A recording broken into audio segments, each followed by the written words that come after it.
Back here, WHIP, Philly's #1 college radio station. Temple plays Army this Saturday up in West Point. And let's go out to the head coach of the Army Black Knights, and that's Rich Ellerson. Rich, Zach Gelb here, Temple Sports Hour. How are you? I'm good, Zach. Good to talk to you. Well, thank you for coming on. It was a big-time day in this country on Sunday, a day of remembrance and to be thankful. What'd you tell your team about Veterans Day? Well, our guys are surrounded by veterans all the time. It's a little different environment, and of course, when we get a 3-day weekend around here, there aren't a lot of cadets to talk to. They hit the gate, they take their time. But we obviously, it was a work week for us, and we had our heads down, focusing on getting ready for Temple. I think you have one of the most rigorous jobs in the country. You have to teach your kids how to do well in the classroom, how to do well on the football field, and then how to prepare them and educate them on how to defend this country. How do you convince a recruit to select Army? Well, we show them what our graduates look like. That's where we start with. When we identify a guy that has the right intellect and character, and obviously can play Division I football, at least in our mind, is going to develop that way, then we present them with what a young lieutenant looks like, what that life looks like. And we basically ask them, does that look like you in 4 or 5 years? If the answer is yes, then we need to talk. If the answer is no, frankly, we don't waste their time. And as you mentioned all those things, remember, I got a lot of help on most of those things you're talking about. I'm part of my part of that developmental journey is this team building leadership laboratory that is college football, and it absolutely contributes to that development of these young men. But we have everybody here at West Point, every instructor, every tactical officer, everybody pulling in the same direction. We're all working on developing those young leaders of character. That's not as I say, that's one of the great things about my job is I share that overall mission with some incredible men. Was that the real sticking point for you to choose Army as a program when you did a few years ago? Well, that was the appeal. I obviously have tremendous respect for the institution. I've got familial relations. My dad's a grad. I've got a couple brothers that are grad. My son's a cadet. I've got some. There's an awful lot invested from a familial standpoint with West Point, and but understanding and appreciating that larger mission and being able to participate in that larger mission is a tremendous honor for anybody, much less a football coach. And we're trying to do something that's hard. It hadn't been done consistently well here for a long time, but I'm convinced it can work, and we can find a way to do it that's going to be absolutely unique to our contemporaries around the country, but it can be done. I just can't prove it right now with the scoreboard every week. 2 conferences will be in the Big East, 2 divisions, I should say, as Temple's going to be in the western part of that division. And there was rumors that Army could find their way into the Big East in a few years. You at all thinking about that change? Well, I think that we're part of that discussion. My druthers, if just you're asking the old coach, to the degree that I have a voice in it, is I would like to stay independent if we can. Scheduling, of course, is the monster. And scheduling is frankly is a tough deal, and getting tougher as these super conferences start to form. So, Boo Corrigan, our athletic director, is going to take the lead on that, and he understands my concerns and my druthers, and I think he agrees that being an independent would be ideal, but it just may be the pragmatics of college football as this future forms itself. We're talking to Rich Ellerson, and Rich, your team comes off a tough loss up against Rutgers, a rival of yours. Where's the emotions of this team right now headed into this Temple game? We had an emotional high coming off the win Air Force. We really played out of our shoes for 3 quarters at Rutgers. Couldn't finish the deal, but a lot of people are having a hard time beating Rutgers this year. They're a good football club. Our guys, to their credit, we've had a lot of tough Saturdays, but they're excited to play. We buy into that. Let's try to be 1-0 this week, and the guys love the game. They like their football team. They know they've made some great strides as a football team. And we feel like every time we line up, we can play a little bit better. We know it's going to take that to be competitive this week against Temple. That was, most of these guys, a lot of these guys were with us last year when we went down there and got pasted like I've never been pasted physically by a football team. The thing that impresses me most about your team is the run game, #1 in the country, and you guys have a plethora of guys, 4, 5, 6 guys that could run the football. What do you think makes you so dominant? What's the reason for you guys being so successful running the football? Well, we obviously that we're spending a lot of time working on running. We don't throw it very well, so we got a lot of time to work on running. But we do. We run the triple option. and there aren't a lot of us doing it. It's unique. It's difficult to prepare for. But when you do it and you do it well, it's tough. And we've got, as you say, we've got some good people touching the ball. They're every week getting a little bit better. Frankly, because it's a very sudden offense. Not I wouldn't say difficult or complex, but it is sophisticated. And the more you do it, the better you get, the more efficient you get. This Temple defense, they don't have that much of a defensive line. They have a lot of guys that had off-the-field problems. As a coach, you must be licking your chops going up against this defense. Oh, not at all. As you know, when you get started in the week, you're sometimes just trying to get find out who you have and where you're going to be physically. And I was talking to somebody earlier today because we knew we were up against an oh my goodness group up front on when we played Rutgers. So I was hoping when I turned on Temple's tape, I would feel a little bit better. And the truth is, when you watch them, the physical matchups and whatnot against them, we know who they've been playing. Their record is very much a function of their schedule. And I'm watching them play some really good football teams right off their feet. Physically, they match up really well with us. It'll be a real buy. We're going to have to be. We're going to have to be operating. We're going to have to know exactly what it is they're throwing at us. We're going to have to be exactly right. We're going to have to make plays every chance we get because it's going to be tough.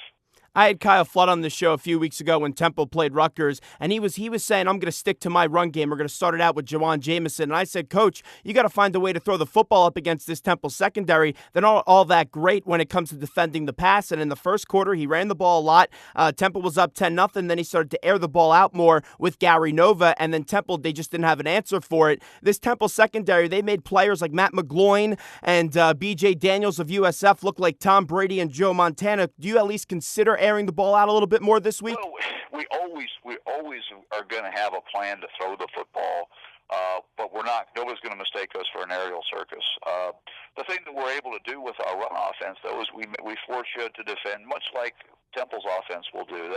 They force you to defend them with all 11 football players. Your secondary doesn't get a pass in the run game. Because you're gonna force those people into space. So, they're using all 11 defenders. I've seen some of those.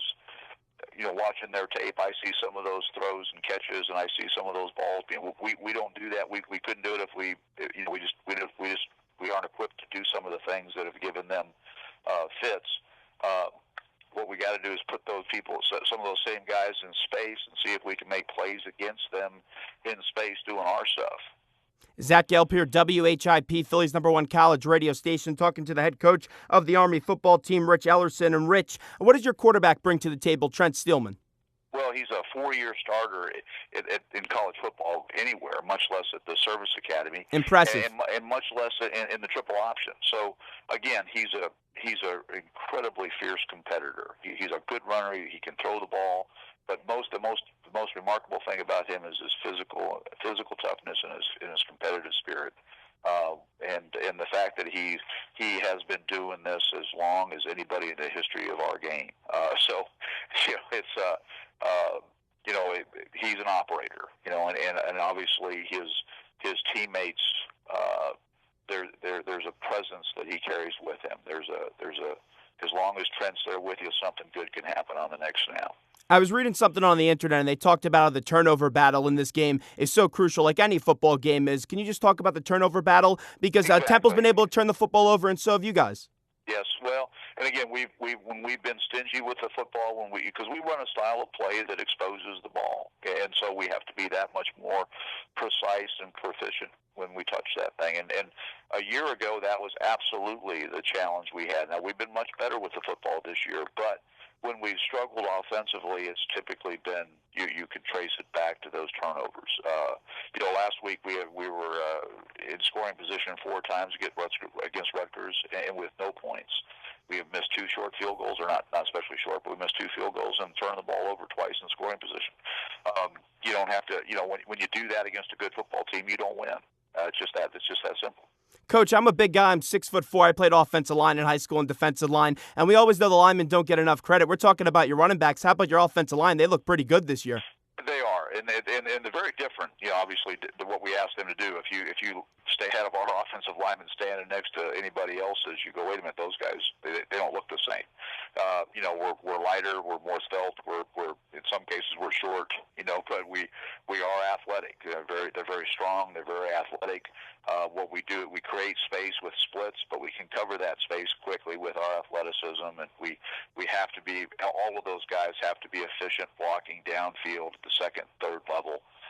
That's just the nature of the option, which is frankly appropriate here at West Point, because we just can't have 300-pound guys. I mean, they can't do what. So you're telling me I'm not going to be on your offensive line ever?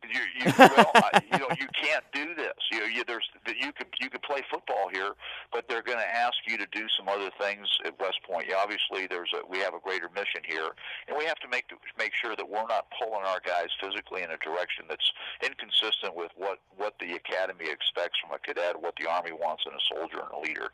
We have to set these guys up for success. I believe you can do it and be competitive. Obviously, if we can lead the nation in rushing with these guys, that's check. We can do this. We can compete at that level. But it's very different than what everybody else is doing with their offensive line, as it should be, because what we're asking our graduates to do are very different than what other schools are asking their graduates to do. Looking at Temple's offense, the quarterback position has been a problem for this team. Steve Adazio hasn't announced who his quarterback is. It must not be easy preparing for three quarterbacks in Coyer, Newsome, and Granger. Well, you're right. We see them all, and of course Coyer had a day against us a year ago. I wouldn't be all freaked out if we didn't look up and see Fitzpatrick playing in there a bunch. They got into some wildcat last week. He's a scary guy with the ball in his hands, and he threw it a little bit, and he can hand it off. There are four guys in my mind that we might see play quarterback. But they all run this. They all fit into the offense. They all know the way around the offense, and that's the least of our worries, because we have Matt Brown. I mean, Matt Brown, he can't wait to get back into Mikey Stadium. He burned this place up a couple of years ago. It's just been a nightmare for us to defend. So there's plenty for us to work on. We're playing a little bit better defensively each week. We've grown into it, but this is a real challenge for us, because you say they've got a lot of guys who've put some good stuff on tape at quarterback. I know that they're frustrated that they've been a little inconsistent and they've turned the ball over, but when you're looking at it from our side of the ball and our perspective, all we see are these scary guys that can throw and run, and then you see a wide receiver come in there and make everybody look silly. We've got our work cut out for us. And you also can't forget about Montel Harris, who came over from BC. I know he had an injury, but it sounds like he'll be going in this game on Saturday. Is that right? Oh, good. Another thing to add to your plate, news. Coach. More good news. Yeah, there you go. Yeah, because we didn't have anybody in the stadium last time they played up here that could tackle Matt Brown, and you're telling me that Montel's better than he is, and so yeah, they've got a lot of scary guys with the football. They thin you out because they use everybody's legs. They got a lot of misdirection on the field. We know we've got to have to play well. This is not a team that you just sit on. This is a team that you manage and you control, and you look for your opportunities, and you hope they cooperate and leave a ball on the ground. We're talking to Rich Ellerson, and Rich, final one here right before we let you go. I'm from New York. I've never been up to West Point until this weekend. I'm going up there for the game and covering it. Give me just a little preview about your stadium. I heard it's unbelievable. Well, it's a very historic stadium. You'll see bigger stadiums and you'll see prettier stadiums, but you won't see anything more historic. On a game day, get yourself as close to the Corps Cadets as you can, because that's what's really special about it. The mortars and bricks, it's great. The setting is spectacular and historic, but the real treasure, the thing that makes it all special, are those young men and women. Coach, thanks so much for the time. I appreciate it. Let's get you on again real soon. Best of luck on Saturday.